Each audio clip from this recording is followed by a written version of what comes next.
Hi guys, thank you for joining us. You're watching The Identity and you're tuned to Hope Channel. Thank you for being with us through our previous episodes, and now we are going to further today's discussion, also still on depression, but today we have a different view. It's going to be a men's conference and we're going to be discussing about this, and no, are men susceptible to this vice, or rather this illness, which is depression, or they are not. They are the people with, you know, a big printed t-shirt written S for Superman. Join us into this discussion. On our panelists today, we have Brian Otho, he's a student. We also have Christopher Morera, a linguist. We also have Pete Star, the poet. I should say he's an amazing spoken word artist. And lastly, we have Israel Lokoth, a professional psychologist attached to Turning Point Solution Centers. Now, thank you for joining us again. You can send your questions to our social media platforms. On Facebook is The Identity. Get to watch some of the clips, especially behind the scenes. Again, I should just repeat it, that which are hilarious, on our Instagram page, that is at The Identity 254. Join in. Guys, welcome to the discussion. Thank you so much. Now, you know, when you talk about depression, most men will quickly want to associate it to be a female problem. Pitster, yes. Is it a female problem or does it affect men? It does definitely affect both genders. First of all, thank you for having us on the show. Thank you. To have this amazing conversation. It does affect both genders, but I think the difference is how it is received. Like perhaps women are more expressive about it. Women will talk about it. Ladies have groups, they will meet up. Ladies can just decide we are going out on a weekend for 3 days and just have a platform where they can talk, you know. But I think for men, even approaching your fellow men to tell them that I'm going 1, 2, 3 things is very hard. I don't know if it's something inherent or anything, but I think that is a problem with most men. They actually say, the cliche about whether men cry or not, you hear people say, yes, men also cry, but our tears fall inwards. So we don't get... How about you ask the men, since we are men? Exactly. Brian, do you cry? Myself? Hey, I do cry. You do cry? Yes, though the parts where I agree with Pete, you won't see them. I won't really cry in front of you. But I do cry, yes. Chris, do you cry? Let me admit it. You make it sound okay. Okay, you know, we have been brought up in this setting that as an African man, you crying, it's like a show of weakness. So no wonder the cliche, my brother said that men cry, their tears inside. I had another that when you have to really cry, turn to the wall and cry, and then when you are done, you remember our deputy president, when he won the elections, he turned to the wall and cried in front of the people. So it's not a question of you are weak as a man. There's something called toxic masculinity, whereby men are brought up in a sense that they are not supposed to be expressive and to show their emotions. So men crying, yes, I do cry at times, but most of the time it's inward. When it's so you have crocodile tears. You cry, but they just... Most of the time, but when an event is so big, yeah, I can shed a tear or two. Yeah. You know, with what they have said, Israel, to bring you in, is that there's that enculturation, how we've been brought up, that basically depicts men as, you know, you are the source of comfort. There's no way you can express your, you know, your feelings, especially when you're going down the drain. Now, let's attach it to depression. You know, you can say we cry, but then if truth be told, if your mama cried, if your mama died, God forbid, that's when you'll cry, isn't it? But on other occasions, you'll be like, that's when, you know, and I want to equate the tears to, you know, a huge amount of loss, especially for men. Well, I don't want to attach it to mothers. Israel. Yes. Now, when it comes to depression, what is the cultural view of men in depression? We can say the problem with depression and as Africans is that you're expected to be strong for everyone, and no one will expect you to not to be weak by yourself. But the fact of the matter is, at times as a person you are overwhelmed. So that is just a fact, and it's something that we need to accept as men. And we need to understand that at times I will come short, and when I come short, I am not weak. I just need a boost to go back to where I am supposed to be. Yeah. Brian, why don't men talk? I mean, I have to confess this honestly. When I was preparing for this show and I was trying to get men to come and speak, you know, it's hard. I also tried to get in touch with you, Pista. How's that experience to get men to come talk about this? I think it's hard. And I remember even I'm actually in a mental health forum, because now we have like groups online where we're like, we need to do something about this, because where we have a platform where you can have experts, survivors, people who survive through depression and other mental illnesses, right? And so it was like, we are very expressive, because my observation was we're very expressive here in the group. We talk, but now when I say we want to take this conversation to the electronic media, to the TVs and the radio stations, nobody is coming out. So what is the problem? So I realized perhaps it's a journey that we have to travel to get there. We have definitely started, I would say that, because even just having platforms where men say, and you know, it's a platform where you have both men and women. And so I remember one group member was requesting that I think we need a men's platform like differently, but then that conversation went on ahead, and the argument was, why can't we have these conversation here, like let's ladies listen to men, let men listen to ladies and what you go through. And it's good to have such spaces, because now when you have somebody who is depressed, now I know that I can refer somebody, I can say there's help for somebody who is depressed right now. It's worse when you are depressed and there's nothing you can do. You do not know that there are people whom you can talk to. You don't even know that if there's a cure, you can be healed from such. So that's a problem affecting men so much. And it's sad, and it shouldn't, because at the end of the day, the issue of do men cry or not is not even an issue of gender. It's how you are created. We have tears. It's not, even if you don't cry, it's not like you don't have the recipe, you don't have the ingredients for crying. They are there, you're not utilizing them. So it's good to express, and sometimes you shed off a lot that you are carrying inside when you let it in tears. Not that you have to, of course, men don't have, maybe are not quick to, their tears are not, are not a shallow hanging fruit. But once in a while, if it gets to that point, there is no shame. Very true. There is no shame. Very true. And I think one thing that has been a long overdue in our society is that men express themselves better with their fist. Fist.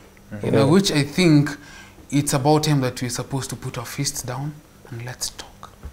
Let's talk. But how do you use, if I may interject, how do you use actually a fist? And that is, I think, a bad culture. It has taken us, it has brought us this far, but we realize that the challenges are changing. We are becoming more informed. I don't think there has been any more informed generation than we have right now, access to information and everything.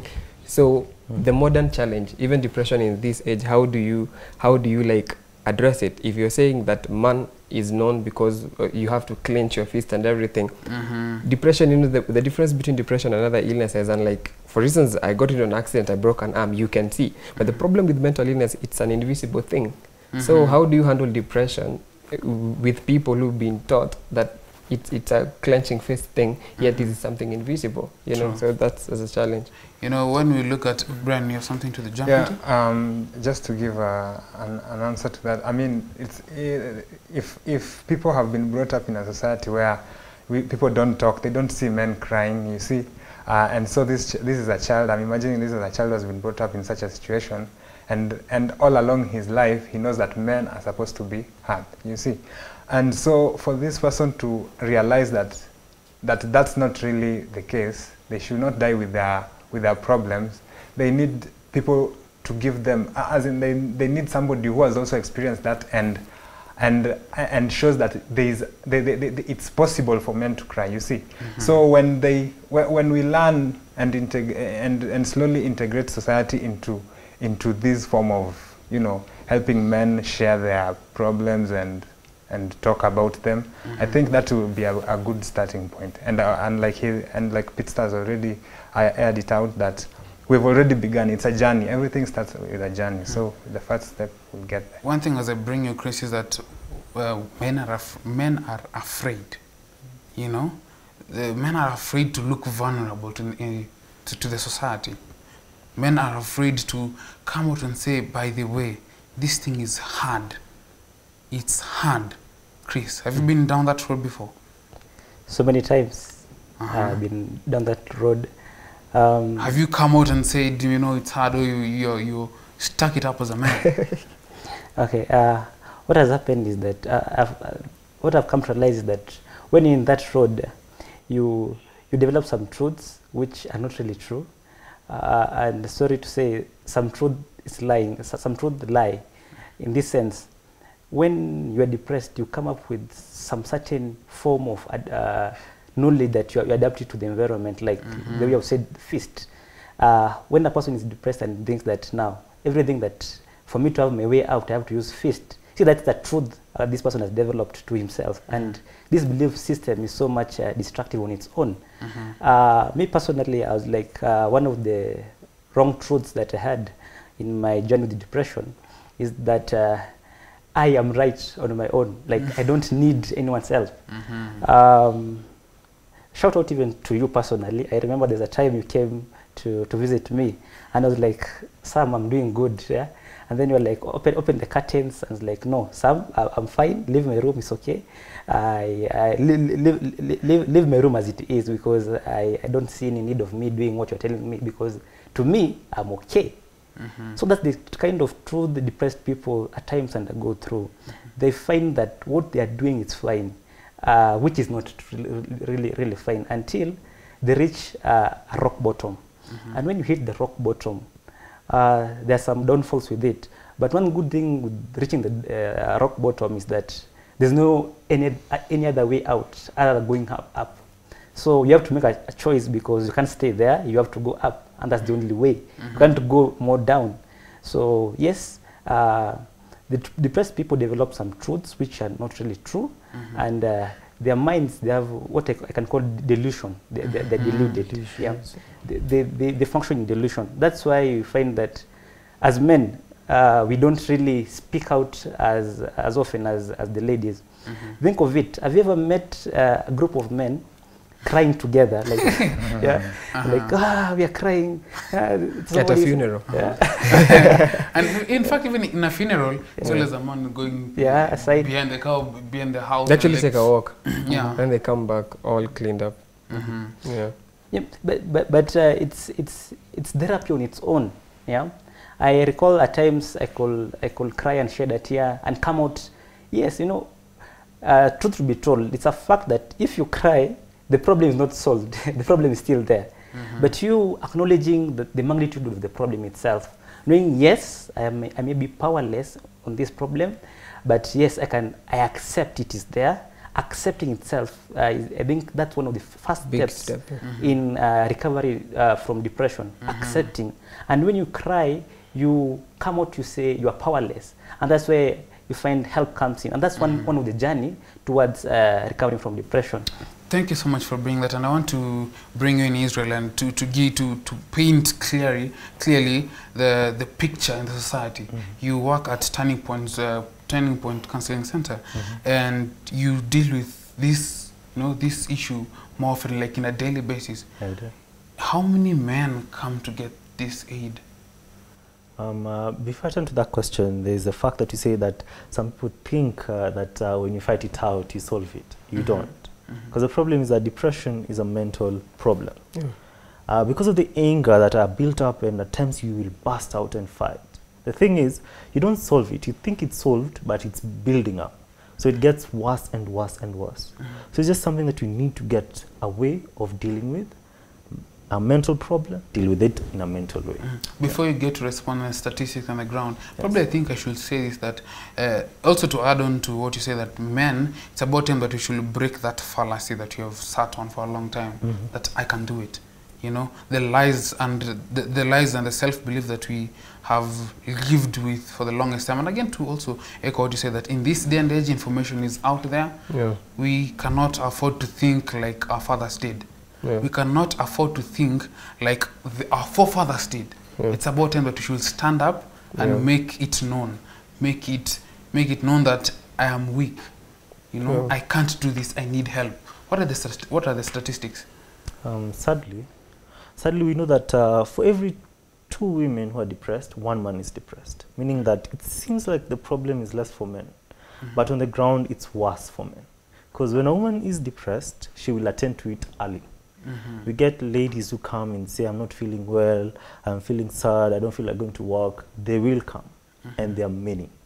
But the men who come with cases of depression don't come and say, oh, I'm feeling, no, they don't. Most of the time, by the time they're coming, they're saying, I used to be okay, but I started drinking. And then, so what is bringing them to you as a therapist is the alcoholism. The drinking. And the thing is, when you talk through, you realize that alcoholism is not the problem.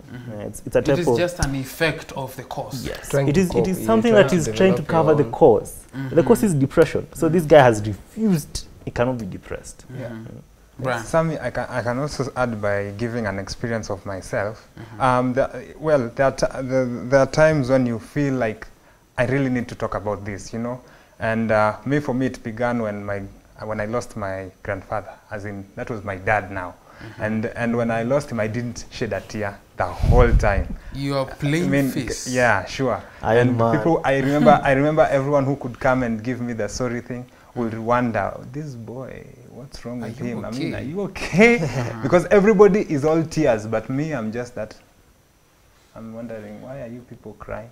But for a very long time, it was eating me up. So I even didn't know how to cry about it. I didn't know, how do I start even crying? You see? I see there's a process. Yeah, so I at times it could be so painful until I start shedding tears. And then when I shed tears, you just feel this, it's like some pressure. It's just coming, then you start crying and you're all over. And then you come back to yourself and you're like, wait, why am I crying? And so it reached a point when I want to talk about it. But by that, I identify somebody I want that I can talk to, and I already organize myself. This is how I'm going to tell him. I don't know how to tell him, but I'm going to say this. But on my journey there, I am also thinking, and I'm like, I think I should do this. This is how I should tackle it. So by the time I'm getting to this person, I'm telling him I have a problem. Hey, I'll be diverting to at the end of the day, I will not have shared my problem, and I go back saying I can handle it. So most of them, I'm very sure, if you dig through, maybe Israel will help us understand this, but if you dig through, you'll find that these people, they are ready to express their emotions and how they feel. But when they get there, they realize, how will it look like? I mean, it feels weak. I mean, so they look for a diversion. You know, I've been handling alcohol. How do I stop alcohol so that we can solve this issue? It's more of dealing with the effect than getting to the root. Yes, true. Actually, true. Because what happens is, I told you, when people come, it is a doctor referred to me, gave me these meds, and told me to go and see someone. But they will not tell you that the doctor said, I think you have depression. They will not say that. So when you start talking to them, it comes up. The other way is a referral. Someone refers them. And most of the time when they come with stories and they're all excited, and then you have to stamp your foot down and say, hey, why are we here? Because it is hard for a man to say, wow, I am stuck. And by refusing that, it weakens you. It basically makes everything worse than the way it was before. So it's about time that we should just talk. Yeah. But I think it's okay to be weak. Yeah, it is okay. It's normal. After all, I don't think there's one person who has like all strength. Even when even in business, you talk about the SWOT analysis, your strength, your weakness, your what. There's always a point of weakness in every person, and it is no shame to accept which weakness you have. The same way you accept what strength you have is with the same measure that you should accept you have a certain weakness. And it is not a sign of weakness or anything to just admit that I have a weakness. But even as we have the conversation about mental health and specifically about men, we must also think broaden the conversation in the sense that why is it that it is harder could it be possible that there's a man actually who is going through depression or any other mental illness for that matter, who would like to come out, but then there are factors that are hindering them in the society, that if I come out, do we have safe spaces for people to Very come true. out and say, this is what I'm going through, and give it to you raw and real as it is. Because I may decide to come to you and say, hey, Samuel, you're my friend, but I'm going through 1, 2, 3 things. But depending on how the environment is, it depends how to what degree will I give you my problem. I may decide to give you my problem, but I may not share 100%. I may not get really... Even probably share an iceberg. Exactly. At the tip of the iceberg. Exactly. I may not go to the 10%. real problem. So we need to address that even as we talk about the statistics. And it is actually horrifying that, you know, I was looking through some statistics about depression, and like just in 2019, between, and I think it was between January and February, just around Valentine there, like these guys who do suicide prevention crisis, like they had received around 10,450 calls. And by around like mid-February, just February alone, by mid-February they had like 2,350 just within the first 2 weeks. Wow. And you know, statistics also show that like in every 40 seconds, there's one person who dies through suicide. I heard you don't say commit suicide. I heard you say die of suicide. It was in a certain forum and they were addressing that. And so these statistics are real even here. So the whole idea of safe spaces, even in churches, because I like that this is actually a church-based, you know, a media station, like even within churches, these environments, because the question is, which places do I go most of the time? Because the places I go to most of the time as an individual, that's where my family is. Be it school, be it church, be it I play football, wherever I spend most of my time, that's where my family is at. And for me, I had my own share of experience with mental illness back in 2016. But I want us to get into yes, it. we will get there. Break, I won't get to the story, but you ask yourself, why is it? And that's why I asked the question earlier on, like, is it true that there are people who would love to come out, but there are factors hindering them? Because whereas you may address them and say we want them to come out, you must also address where they not where they come. Join in after the break, because we are going to go personal and get to understand, yes, men suffer through depression, and yes, sometimes we have a hardship on how we deal with it because we do not have a safe space, but yes, there is a solution. Stay tuned on The Identity.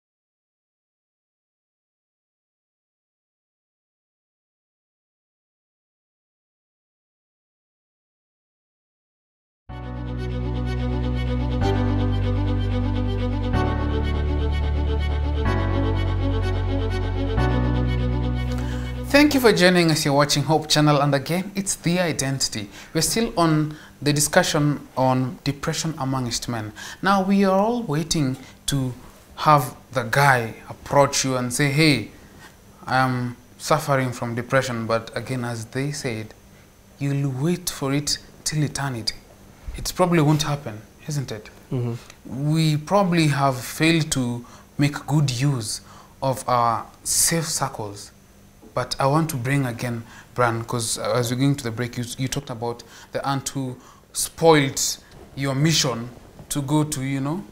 Yeah, I mean, God just used her. And if we can go back to when you asked if I had, you know... Had that first-hand experience. Yeah, I mean, like, places where I could have gone to before this happening with my aunt. I mean, okay, well, I had shown those signs. You know, there are those signs that you'll definitely show that this person is on the downhill, you know. And I could try reaching out to friends. There's just a way. You're that guy, you know. You just go to your friends and you're like, hey, how do you view life? You ask those weird questions, and they're always like, they cover. And life is good when you have God in it, you know. They give you theological solutions. Just hold on to God. Things will be fine. And I'm like, this is not still working. Why? And I needed somebody to reach down to me, you see. And that's what my aunt did. She was just talking because people had realized I had a drawback in church. This is a young man who likes preaching, prophecy, talking to people, but nowadays he's a bit low.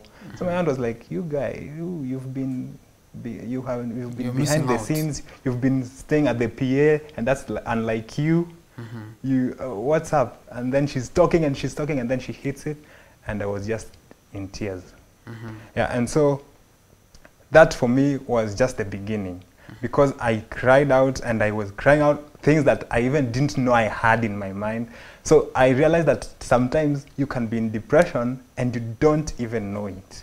Or rather, you are in it, and just like Israel said, you're in denial. Yeah, you're in denial. Somebody tells you you're stressed, and you're like, no, I'm not stressed. It's just a feeling, it comes and goes. And what he's saying is actually true. There are statistics actually show there are so many people who are actually depressed but don't know. They don't. And many people, like, that's a fact. There are guys who are depressed and they don't know. Leave alone getting to know what the cause of depression is. There are guys who do not know they are. It's the people around them that will. Let me now bring in and dig into your experience. I mean, you're a creative. Yes. You know, this is one of the guys who I know who speaks faster than he eats. I'm sorry that came out, but it's the truth. Yeah. He speaks faster than he eats. True. I mean, you are magnificent with words. Poetry. And poetry, yeah. He's a spoken word artist. Award-winning. Award-winning spoken word artist, you know? And it's just, somebody just look at you and say, hey, you're living a perfect life, man. Come on. You are a founder of Guitarra. Come on, man. Pictures, man. Yeah. Come on. So you have been down this road before? I have, and he's actually the issue. Because I don't know what statistics say. Again, I will keep referring you because you're the guy who would keep me in check. As well. Yes. As well. So, like, I don't know what it say about art. But for me, I'm actually, thank God for, first of all, that, because I've always been an optimist. And that's what determines, because who you are before the experience is what determines how you're going to approach it. You know, like your values, what do you believe in, what is your support system. It's because we could be having the same problem, but somebody else faces it differently. Somebody else will perhaps die from, because of cases, and it's even worse in the West, where you're having people, the number of people dying from mental illness is so high every day.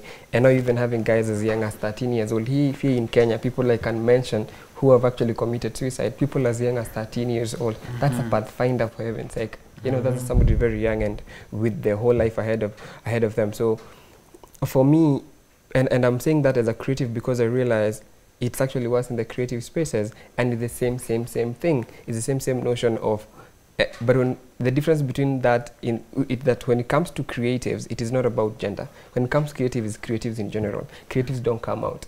Because when I come to perform, as long as I'm dressed the way I'm dressed, as long as I look sharp, as long as my performance is on point, performance, quote unquote, you know, I'm performing. So there's pit star, there's pit. So it's easy to be pit star. I can come to show any performance. Let me even go in deep and say, yes, come on, we have had this more than once, that as an artist and you have these bad feelings, express it through art, you know. But then what really was your journey? A guy's really, you know, that's, people easily say express it through words, but if I wrote some poetry, and I think it was a bit dark when I was going through depression, and that was in 2016 and some better part of 2017. For me, I actually used poetry as a therapy. Poetry was very therapeutic to me, by the way. Can I challenge you right now? Please do us a mini piece of what you wrote. Oh, I actually haven't memorized the pieces I wrote during the time I was struggling with mental illness. Most of them were written, and so most of them are just in my phone. They're saved somewhere. I'll be making a collection of them, and I've never even come out to Nini. This is what will happen. You will gonna see me talk about the journey, because I'm actually working on a book on mental health, which I'm hoping to publish before end of the year. So you're gonna have my whole story documented, and then I'm actually gonna feature the poetry that I wrote during that time. So everything, the emotions and the poetry and everything is gonna be there. But to get back to you, I was here in Nairobi. I just finished campus. I just fresh from campus. I am at home. You know that transition, you're like, oh, school is done. I graduated. People traveled from Shags. They came with a bus. They celebrated. And now here we go. What do I do from here on? And I think that season was very tough for me. I think for many reasons. One, even as we bear in mind the fact that some people are depressed, but they don't know what the cause. Some people don't know, right? So, but just trying to troubleshoot on my life is, I think I was having a very hard time at home, in church, and I think even career-wise, getting to that point, you want to decide. For me personally, apart from poetry, you know, I run Gaitara Pictures, which is my own photography and video brand. And that was a dream of mine. I always wanted to be an entrepreneur, to be self-employed. But of course, society and family people tell you, we didn't pay hundreds of thousands for you to go to campus and just come out and say, I want to do this thing. So that's also pressure for me to know what I want, but also the courage to pursue it, contrary to popular opinion, even from home. And these things happens, you know, where even right now, most people don't believe, hey, Kumbi, you can be a photographer full-time and everything. So that pressure from home. And even in my final year of school, I remember, I think there was just a lot of stress. So for you, what is that one thing that happened that you realized, okay, I'm now going downhill, spiral, and in fact, very fast. I'm jet fuel going downhill. I posted something on social media. It was a disturbing message. And I remember people, it's actually funny, and we were talking about safe spaces earlier on, that I'm in the house, my elder sister is there, I'm in my room, she's in her room. At that time, I had not moved out, still living at home. And I post something on social media. Yeah, there's somebody in the other room I could have reached out to and talked about it. But you see, that for you was the first hazard. That for me was the first sign. Yes, because I remember there was a night where the emotions were so high. Like, I found myself, I was in a state where I was like, this is not me. To a point like I could not sleep. I'm finding myself at 3 a.m. I'm waking up. I want to go out and look and try to get some fresh air and trying to make sense of what was happening. And honestly, it was very confusing for me, because at that time it went to a point where I was having suicidal thoughts, and I felt emotionally reached a point where I don't think this is the line for me. This is my yellow line. I don't get to go beyond this line, you know. So I reached that point, and so instead of, first of all, I had the issue of, I don't know why this is happening. Later on, when I went to counseling, later in Nakuru and everything like that, is when I started to now, you know, when you look back, you cannot try to understand. But in that moment, I couldn't tell where all this was coming from, but I knew the symptoms because I was living it. I was I knew how it meant mentally. I would see how my thoughts are, my thought patterns, and I was even scared of my own thoughts as a, as a person. And if you were in your own circle, in your own bubble, you'd be just having evil thoughts. Yes. But then again, how do I come to you? And I think we're talking about how that breaking the walls. And let's take it literally. I'm saying my sister was in the other room. I am in this room. But I could not walk and say, hey, sis, something is happening. I feel 1, 2, 3. I'm a creative, so what I did, I went to social media and I posted something. And I realized what it was because of the feedback that I got. It was, wow, it is more views than than when I release a video. You know, I was like, hey, people like, yo, no, Pete, apana, no, you can't go down this way, you are this. And somehow what people started saying about me is people who had, I have impacted their lives through my poetry, who now started affirming in me who I am. I have started seeing the value of what I am doing. Because you reach a point you're like, do I still need to be around here anymore? You know, do I need to be? So it's like, I tried, man. That's as far as it could go. It's more of you had a bad taste of life. Yeah. Any time that you would think of being alone and what your life had become, you just had a sour taste in your mouth. And I think the sad thing was, I think I finished school, and so I'm alone in the house. I'm not looking for a job. I'm trying to figure out how do I move on? Do I get self-employment? Because that was always my dream, and I was trying to figure out how. But even society and even most of our homes, you really don't have the luxury of having an environment to freely think that this is what I want to pursue and get that support. We had, for me to be who I am even as an artist and to do photography and shoot music videos has been a struggle at first. Some people have started to understand the vision late after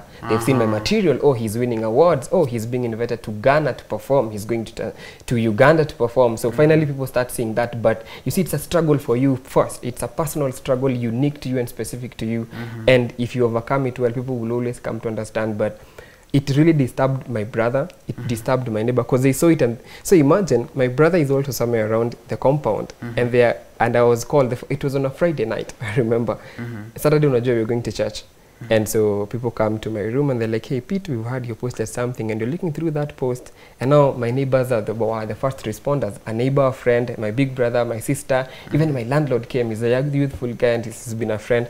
And they came and they were suggesting, oh, go see and cancel and everything. And that's when I started thinking, the guy you're telling me to go see is a psychologist, so you're trying to suggest, I'm also intelligent, I'm an artist. So the depth of what, yeah, that's what you guys are telling me. I'm crazy. Exactly. And some people actually think you are crazy, and that's one of the reasons why people don't come out who are struggling with mental illness. That's why most people don't actually heal from mental illness, because I am branded as even so somebody gets HIV and AIDS or even cancer, you're not labeled as crazy, but not because this one is mental, now I'm crazy. You know what is crazy? What is crazy is that you have such an illness and you can't come out. That is true, you know. One thing that comes out, because I know there are very many creatives who are watching, are like, I can relate to that. And I'm trying to put it, I'm trying to look at it in a career view where society has already depicted an image of what they want to, what they want their children to become, especially the boy. You're either a doctor, an engineer, or you're a deadbeat son. You are, in fact, you are. Let me not go down that road, because that's a struggle that creatives have to think of. But then not just the creatives, you know, because we have you, Chris. But just a bit. Please advise. The problem with creatives is that they begin to do their thing, and then people like it, and then they have to live for those people. Yeah. They have to live for those people. Just as you said. Exactly as you say. You like the views were more than even your video. True. So that you reach a point that in your life you're living with a mask. Yeah. You're smiling, but the smile is not there. You're smiling because someone wants a selfie with you. Yep. Okay. Very so true. and the thing is, the darker you go, the better it becomes. Because I really like classical music, and we were told that one of the best pieces was done by an artist when he was so depressed. So depressed. But instead of people seeing their depression, they saw the peace. So it meant that the problem continued, and people celebrated the work. Exactly. He may have actually been called to perform that piece. That is a problem. There's a possibility. So that you reach a point that you're living for people and you feel so valueless, you feel so worthless, that my work is important, but I'm not. So that is why society becomes your value is tagged on what you do, on what you do, not who you really are. Yes. So when you try to connect these two, you feel like this is just it. This is just it. Man. So that when a famous person commits suicide, everyone goes like, "Wow, he was so happy. He just came from a concert." You know, the thing is, he's making a lot of money. He's famous. Why would someone want to do that? He's looking sharp. He's old. But the guy was living for you, and when he tried to look at himself, he didn't see why he should wake up tomorrow. And you know, for men, it's even more. It even goes to like, all the ladies want you. Yeah. You know, living the dream. Living the dream, man. Advice before I come to Chris. Yeah, I do want to echo that a bit, because you find that artists, most of the time, some of them write those nice pieces trying to find somebody to reach to them, you see. But now, us, we are there enjoying the music and forgetting the one who wrote the music. So you, at the end of the day, this person, like he said, feels worthless, because it seems what I do is what people love, but me, no one cares about me, you see. True. And for example, I can give an example of myself. It reached a point, I had, he mentioned Pete and you mentioned Pete and Pete. Yeah, so for me there was Brian and there was another guy called Swavlin. So Swavlin was the one people loved, but Brian was this weak one. So most of the time I would be Swavlin, and that was in my books, it was everywhere, it was in my phone, my email. My first email was Swavlin, and I mean, and I can go further and say demons play a role in this, because I even drew a picture of who Swavlin, the character of Swavlin. It was this man with a mohawk on the head and had piercings all over and was angry, you see. And it reached a point I could see this person. Yeah, there was a time I got a demonic attack, and that's the person I saw. Wow. And it was an intimidation for me to give will to the thoughts that were coming into my head. Of suicide, for example. And one thing that comes out clearly that, you know, it goes to the little things that, you know, we do. Sometimes we might be waiting for that death to make you realize, oh, I've been in this place before, I just didn't realize. And sometimes it could be career. Chris, what has been your journey with depression? Let me start by appreciating actually what my brother said, and also add and say that depressed people are very intelligent people. Repeat that. Depressed people are very intelligent. They have insight, yeah. You see, the brother said he wanted to approach somebody, and then thoughts come to his mind like, how will I do it? You see, this person is thinking. They're very intelligent people. Only that they use the intelligence in the wrong way. Another thing is that it's more of, instead of that intelligence helping you to find solution, it more of becomes a false deception to keep you in that space. That's true. What's your journey? My journey with depression, let's say I'm privileged. I didn't really reach to my destination of depression. I was on my way there. You know, there's sadness, there's grief and depression. What most people experience is grief, not depression. But if you continue with continual grief, you get depression. My journey with depression happened sometimes last year, the whole of last year, sometimes 2017 when it was ending. It was this classical example whereby I was in school. While I was in school, I did my internship at a consulate. For those who don't know, a consulate is, let's say, a son to an embassy, like a child to an embassy, to a layman's language. Yeah, but it has the same ranks with an embassy. Yeah. So I had the privilege to do my internship at a consulate, and as a good Christian individual, whatever your hand find it to do it with all your might. I did with all my might. You worked hard. I worked hard, and to my surprise, I was given a very good package. I was given, compared to my friends who did the internships in embassies. You know, embassies is a big name. Mine was a small name, but I was given a very good package. Then I went back to school. Then I'm finishing my last year, and then I get a call from my former master. I used to call her master. Then she's like, "Hello, yes, can you come and work back to the consulate?" Like, really? You pretty much get a job immediately after. Not even immediately after, before you finish your campus. And by then, there was a strike. So the semester was prolonged from January till sometimes in September. Imagine, one semester because of the strike. The lecturers had gone to strike. So I was like, "Hello, yes, I'm available. I'm just waiting for my final exams. Out of my final exams, I'm so free. But between now and then, I can come and work. Why not?" And that's how Christopher got a job in the consulate, and I was balling. Say balling. Balling. You had it all. I had it all. But then, in that moment of realizing that this is how amazing a life has become, when did your life start becoming now the Chris that people now see? Yeah. Life has a way of testing you, testing what core you're made of. And this came to me while I was in my job. This day, my boss, actually, she was running to become an MP. She heads the consulate, and she's a lawyer also. So you could imagine the workload in the office. And I was like her PA, quote unquote. So she had delegated all the duties to me. So I could wake up like in the morning, do everything, the office work from A to Z, even home affairs.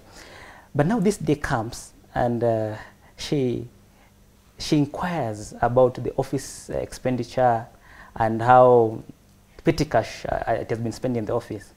And I had paid a bill using my phone, an internet bill. And this M-Pesa guys didn't send me the M-Pesa message. And I was like, it's in my M-Pesa statement. So being naive, I was like, "Hey, boss, the bill that I paid, the internet bill, it's in my M-Pesa statement." And then she's like, "Give me my M-Pesa statement." I give it to her.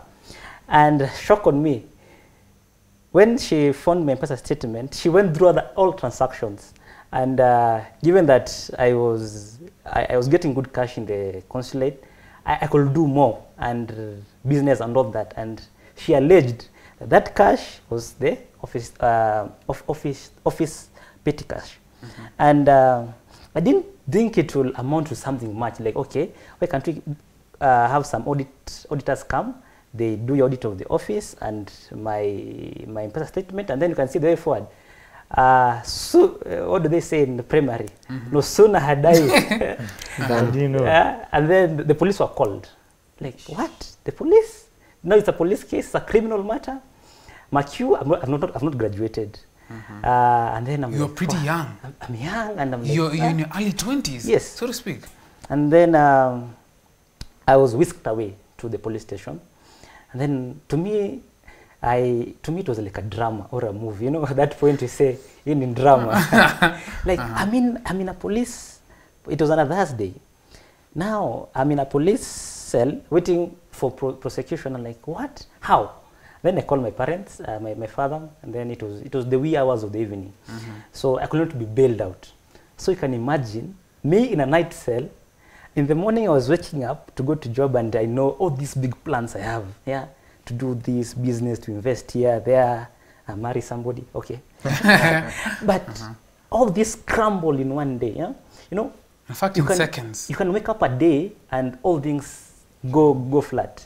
To me that happened, and I was like, I'm not in a cell, I don't have a show, and I'm with fellow inmates. You know, I was so suspicious because even my inmates were like, hey guy, are you a CID? Because how are you here? How could I be there? And the knowledge I had about court and all that, I was advising them. But to that lowest moment also proved to be my highest moment, because there I found my stamina. I like, okay, I can start from here. But when I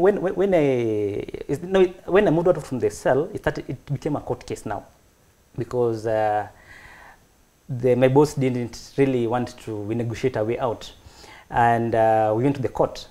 And you can imagine the pain and agony of your mother seeing you chained. You know the process, the Milimani court process. Very few can tell you how it goes, but I can say I was taken. There's a basement. You're taking basement, and then you're called one by one. Kusoma mashtaka mention. Then you're chained. Then I could see my mother there, and then like, this worst criminal in the world. Like, you're chained, and how my mother brought me when I was young. She didn't teach me to be a thief, and here I am. So I'm like, wow, how can I get out of this? Even till now, as we speak, the case is still active, and not a single day has it been had.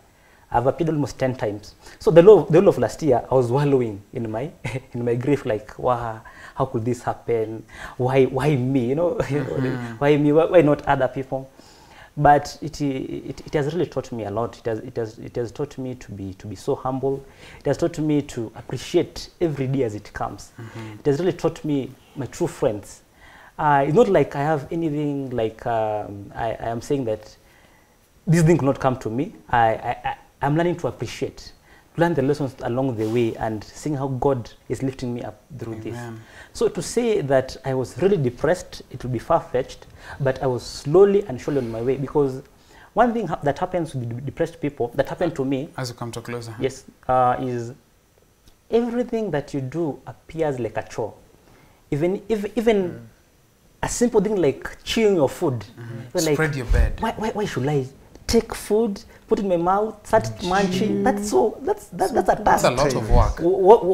Taking a shower. Some people take showers and they're like, it's normal. To a depressed person, it's like, it's so hard. It's like a chore. But with the support system, my friend has said about it, I really found my feet. And as I close, I like to emphasize, thank you guys for the statistics. You know, I normally say facts are sacred, but opinions are personal. You can just say opinions, but facts are sacred. Numbers never lie. Yeah, one fact about depression is that silence and tragedy, they have the same exact address. The moment somebody has gone through a catastrophe, that person tends to go silent. Wow. Why? Because of that tragedy. But even though your day may be a museum of disappointment, there's a power up above that watches above you, and it will take you through. You know, one thing that is amazing about this discussion is that it bears the raw skeletons, the rawness of what life is made of.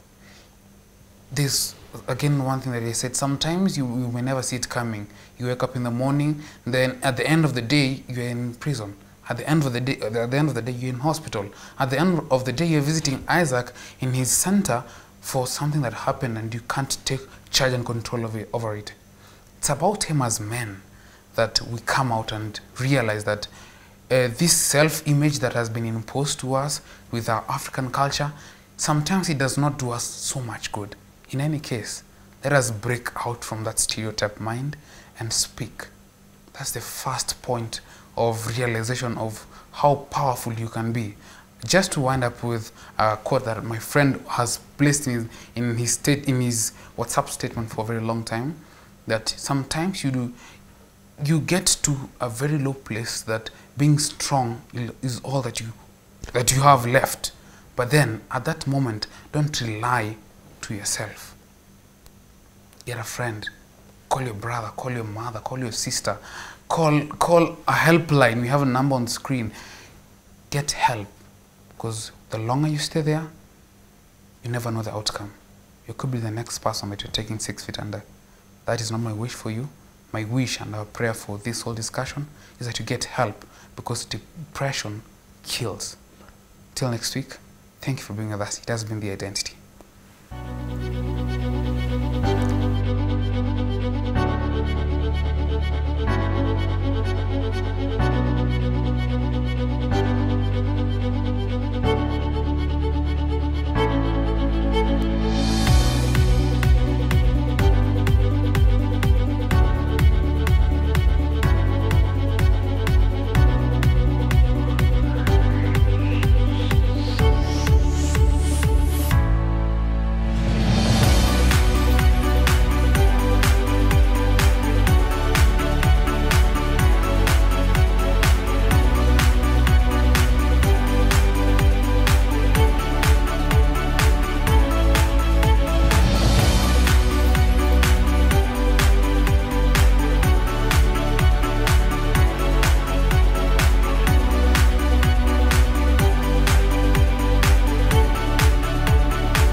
Yesu ye yanjagala ye zenga sena mwagala ngasena muko wolanze ye yaso